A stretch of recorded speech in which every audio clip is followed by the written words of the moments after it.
Why are anime adaptations so bad? Now, although the title of most infamously bad anime remake would likely go to 2009's Dragon Ball Evolution, a close second in many anime fans' opinion would likely be Netflix's 2017 adaptation of the beloved Death Note series. So, how did Netflix do? Well, immediately starting off on the wrong foot. The decision was made that the original Japanese names were now not very relatable to a wider Western audience. Not to mention that their decision to cast non-Japanese actors for all of the major roles would make the original Japanese names of the core characters somewhat hard to swallow for a lot of fans. So, for Light Yagami, his name was transformed into Light Turner. Yikes. And as for the iconic Misa Amane, the main love interest and femme fatale of the series, she was turned into Mia Sutton?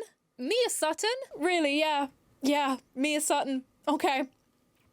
Cool. Look, I get that Barry from the Beer Garden might scoff at a young teenage boy being called Light, but are we seriously suggesting that the original Japanese character names were so hard to pronounce or digest that they needed to be dumbed down this much? Being panned by both critics and average watchers alike, this movie was a train wreck from start to finish. The changes made to suit a Western audience only served to dumb down what was otherwise an originally suspenseful story, turning it into something that better resembled a Disney after-school special. Light was no longer a charismatic loner by choice, but instead this edgy TM high school boy who resented his classmates and what he saw as injustice. Sure, there are definitely still key character beats being met, but the weight of Light's actions don't really have any real impact. That is what makes Light such a good character. He is, unfortunately, annoyingly relatable, at least at the start of what he does. But Light in the Netflix movie has none of this character growth or development whatsoever, and his motives feel far more soaked in resentment for his classmates and the pursuit of getting a girlfriend than they do in the pursuit of justice. Now, I do understand the limitations when it comes to a live-action movie's runtime when compared to a show's more expansive timeline, but Light's character just felt so rushed that it was hard to feel anything about what he was doing. Although the only thing that I do think works really well within this movie, as to not be entirely negative, is how Ryuk was both voiced and animated. Hiring Willem Dafoe as the voice of Ryuk was such a good decision, and honestly, the voice acting is great. Willem's malice and menace seeps through every single voice line and honestly massively outshines Light's performance. Now, honestly, there is a whole deep dive and conversation to be had when comparing the Netflix movie to the original Japanese movie, to the original animated series, then to the original manga. It is commonly considered a major fumble when it comes to anime remakes, as well as being a common argument against Western outlets getting access to Asian media for adaptation.